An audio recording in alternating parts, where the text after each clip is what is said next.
Baruch hada Adonai Eloheinu melech haolam Borei hadabarim v'talmadim. आमीन। Salom खबरहीम। आज का शब्द है, word of day is Ahab. English में उसको लव कहते हैं और हिंदी में प्यार कहते हैं। अहाब एक ऐसा शब्द है जिसको दुनिया में हर कोई इस्तेमाल करता है और सबसे ज्यादा इस्तेमाल होने वाला है ये शब्द है। लेकिन दुख की बात है कि बहुत से लोग इसका अर्थ नहीं जानते। मैंने कई लोगों से पूछा तो कई लोग कहते हैं कि प्यार, लव कुछ भी बोलते हैं, लेकिन उसका शाब्दिक अर्थ या असली अर्थ जो ईश्वर ने बनाया है, क्यों शब्द प्यार को बनाया, लव को, और उसका क्या मतलब होता है, तो उसको हम सीखेंगे। इब्रानी में इसके 3 अल्फाबेट हैं। 3 अल्फाबेट से बना हुआ यह शब्द है और इसको बोलते हैं अहाब, अलेफ, हे और बेत।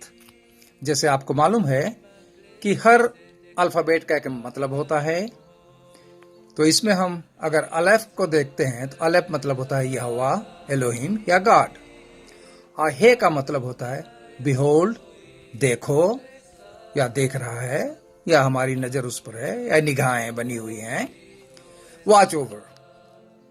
और बैत का मतलब होता है हाउस। हाउस मतलब अपना घर, और घर मतलब अपना फैमिली। तो अहाब 3 अल्फाबेट से जो बना है, अगर उसका शाब्दिक अर्थ लेते हैं तो यहां देख रहे हैं, मैं पिक्चर आपको दिखा रहा हूं। ये यहोवा गॉड जो है स्वर्ग में बैठा हुआ है, और दूसरे पिक्चर में आप देख रहे हैं कि वो निहार रहा है, हमको देख रहा है। किसको देख रहा है? उसके घर को देख रहा है। घर में कौन है? उसके फैमिली है।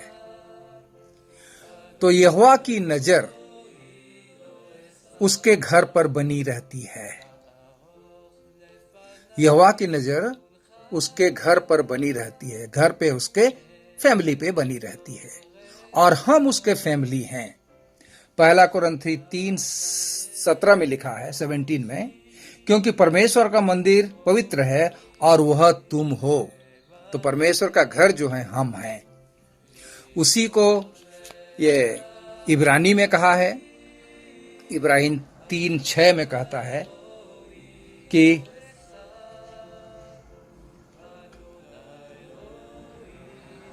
उसका घर हम हैं, यहोवा के घर हम हैं, और यदि हम उस पर साहस और अपनी आशा के घमंड पर अंत तक दृढ़ता से स्थिर रहें तो हम उसके घर हैं और उसकी नजर हम पर बनी रहती है।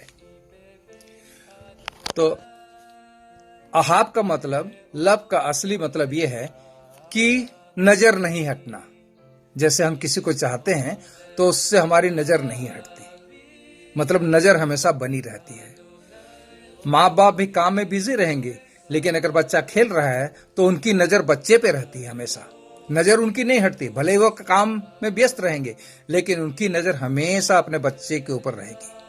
उसको कहते हैं प्यार। नजर नहीं हटना, उसको कहते हैं प्यार। और यहोवा की नजर हम पर बनी रहती है, उसकी नजर कभी हमसे नहीं हटती। यहोवा अपने घर पे उसकी नजर बनाए रखता है। हम उसके घर हैं और वो उसको हमारी फिक्र है, और उसकी नजर हमारे ऊपर है, वो निगहबान है हम पर। तो प्यार का मतलब ये होता है। अहाब मतलब नजर नहीं हटती। ये हिंदी में कई लोग एक कहावत इस्तेमाल करते हैं, जब किसी को प्यार हो जाता है तो क्या बात है भाई, आजकल तुम्हारी नजर नहीं हट रही है। वही है कि जब किसी से प्यार हो जाता है तो नजर नहीं हटती। और यहोवा हमसे प्यार करता है, अपने घर से प्यार करता है। और देखो कितने सुंदर यहोवा, जिसने बुद्धि को बनाया वो कितना बुद्धिमान होगा। उसने जब शब्द बनाया प्यार, अहाब, तो उसने कौन कौन से अल्फाबेट को चुना वो आप देख सकते हैं। यहोवा की नजर, he watches over us on his house all the time, continuously. तो ये है अहाब का मतलब। अब मैं आपको एक कुछ और नई चीज दिखाने जा रहा हूं, क्योंकि हिब्रू में नहीं होते हैं वावल्स। जब किसी शब्द को हम पढ़ते हैं, अक्षरों को मिलाकर के, अल्फाबेट को मिला के जब हम शब्द बनाते हैं, वर्ड बनाते हैं, तो उसको प्रोनाउंसिएशन करने के लिए हमारे पास कुछ मात्राएं चाहिए। तो इंग्लिश और हिंदी में तो मात्रा है ए, ई, आई, ओ, यू, एक्सक्यूज मी। लेकिन हिब्रू में ए, ई, आई, ओ, यू ये मात्राएं नहीं है।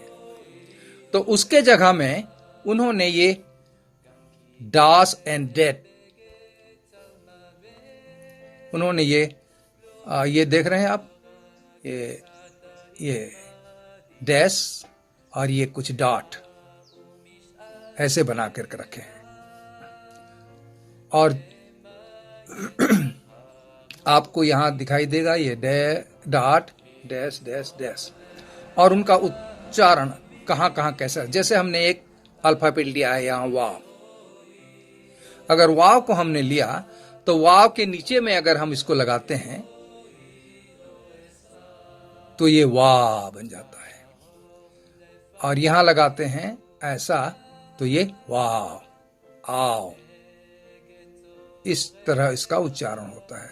उसी तरह 3 डॉट लगाते हैं उसके नीचे में तो ये ए का साउंड करता है, और वही 2 डॉट अगर लगाते हैं यहां हम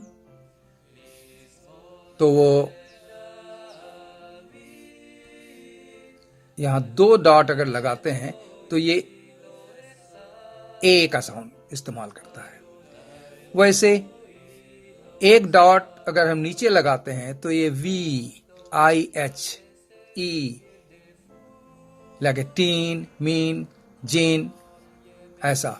और अगर डबल ई लगता है तो ये अलग अलग उच्चारण हैं इन डॉट और डैश के। तो इनको आप देख लीजिएगा। यहाँ वू में 2 मात्रा लगा है नीचे, और यहाँ 3 लगा है ऐसा नीचे, ये भी ऊ की मात्रा है, और ये भी ऊ की मात्रा है, ये ऊ। इंग्लिश हिंदी में कभी ऐसा और ऐसा होता है, लेकिन ये, और ये ऊपर जो है ये ओ की मात्रा है। कभी ऐसा होता है, कभी साइड में भी होता है, और कभी ये बीच में भी होता है, तो ये ऊ की मात्रा और ये ओ की मात्रा। तो इनको आप देख लीजिए, ये लिस्ट आपको मैं दे देता हूं, इसको आप कॉपी कर लीजिए। और एक और भी लिस्ट है, वो भी शायद आपको आसान हो जाएगा रखने में। So let me find that one two. ये है, इसमें भी देख रहे हैं ए, ई, आई, ओ, यू नहीं है, ए, ई, आई, ओ, यू। ये चीजें किस तरह से बनाया जाता है। अलेफ के नीचे में अगर हम ये डालते हैं तो ये आ का इस्तेमाल होगा, उच्चारण होगा। अगर 2 डॉट ऐसा लगाते हैं तो ये ई का उच्चारण होगा। तो ये these are the pronunciation if you put this dash and dot underneath a alphabet. और ये थोड़ा बड़ा, ये छोटा आ ही है, और ये बड़ा आ, ए, ई, ओ एंड ऊ। तो इसको भी आप कॉपी कर लीजिएगा तो शायद आपको आसान हो जाएगा। And I will give you another one if I have, let me find. ये this is another good one, ये आपकी मदद करेगा। ए, इसको भी आप चाहें तो ये मैं ऐसा कर देता हूं, this could be a better one. तो इसको अगर आप कॉपी कर लेंगे तो इसमें है, ये है ए में ये है, ए के है। अगर ये डॉट ऐसे डालेंगे तो ये ए का उच्चारण होगा, और ये इस प्रकार के डॉट डालेंगे तो आप ई का उच्चारण होगा।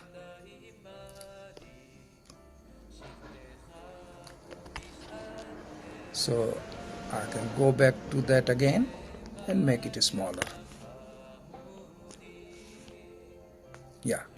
तो ये देख लिया, इसको आप कॉपी कर लीजिए। तो ए के ये हो गए, ई से ये इतने होते हैं, these are for the E and these are for I। और ये ऊ उच्चारण के लिए हैं, और ये जो है O O and O। सो ये आ, ये ई, ऊ, आई, ओ एंड यू। तो इसकी भी अगर आप कॉपी कर लेंगे तो आपको मदद मिलेगी प्रोनाउंसिएशन करने में। So try to keep this chart with you.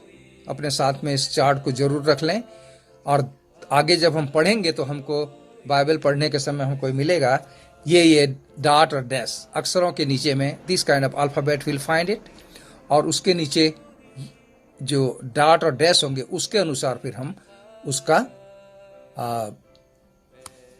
Pronunciation करेंगे। So this will help us to pronounce our word. तो ये तो हो गया, और मैं अब इसको निकाल के एक और चीज आपको देता हूं जो बहुत जरूरी है। वो है ये देख रहे हैं आप, ये अल्फाबेट। इस अल्फाबेट को मैं इसलिए रखा हूं, आपको दे रहा हूं, कि इसमें ये ऊपर का जो है ये वाला, ये मॉडर्न अल्फाबेट है, और ये जो पिक्चर वाला है, इस आप देख रहे होंगे बैल का सिर, ये पूरी लाइन पिक्चर की है। तो ये पिक्चर जिसमें एक पिक्टोरियल अल्फाबेट कहते हैं, एक्चुअली ये ओल्ड अल्फाबेट है जिसको पेलियो हिब्रू कहते हैं। मूसा को जब दिया गया था 10 कमांडमेंट, तो यहोवा ने इस प्रकार ऐसी पिक्टोरियल अल्फाबेट में उनको लिख करके दिया था। उसका कारण ये था कि जो इजरायली थे वो गरीब, गंवार, अनपढ़ और गुलाम थे। कभी उन्होंने स्कूल नहीं देखा और पढ़ना नहीं जानते थे। तो हमारा यहोवा तो बुद्धिमान है, तो उसने जो अल्फाबेट बनाया वो पिक्चर्स के रूप दे करके बनाया, कि वो गंवार, गरीब, अनपढ़, गुलाम लोग पिक्चर को देख के जान जाएं कि ये क्या लिखा हुआ है। और इसको कहते हैं पेलियो हिब्रू। मूसा के जमाने में ये था, 10 कमांडमेंट जो है इसी अल्फाबेट में लिखा गया था। और ये उसके बाद में हमको ये दूसरा ये जो है ये मॉडर्न अल्फाबेट है, ये मॉडर्न अल्फाबेट है। तो हम लोग मॉडर्न को पढ़ रहे हैं क्योंकि वही अभी अवेलेबल है, तो हमको इसी को सीखना है, मॉडर्न को। ये 1 2 और ये 3 और ये शुरू का ये पहला वाला, ये सब मॉडर्न अल्फाबेट है, 1 2 3 और 4 लाइन। और ये जो पिक्चर वाले हैं ये लोग पेलियो हिब्रू, ओल्ड हिब्रू है। इसका ज्ञान होना जरूरी है क्योंकि पिक्चर के अनुसार देखिए ये पानी जैसे दिख रहा है, ये बीज उग रहा है, ये आंख जैसे दिख रहा है, हाँ। सो ये हाथ जैसे दिख रहा है, ये लाठी जैसे दिख रही है। सो ये पिक्टोरियल अल्फाबेट, लेकिन मतलब सबों का एक ही है। हर अल्फाबेट का जो मतलब, जैसे अलिफ का है ऑक्स, स्ट्रेंथ और लीडर, बैत का है हाउस, फैमिली और इन, और इस प्रकार हर अल्फाबेट के मतलब लिखे हुए हैं, अर्थ। तो किस अल्फाबेट का क्या अर्थ होता है, जैसे हमने अभी अलेफ का मतलब यहोवा, गॉड, स्ट्रेंथ, लीडर, और बैत मतलब हाउस होता है, और हे मतलब बिहोल्ड, देखो, और देखना, निहारना।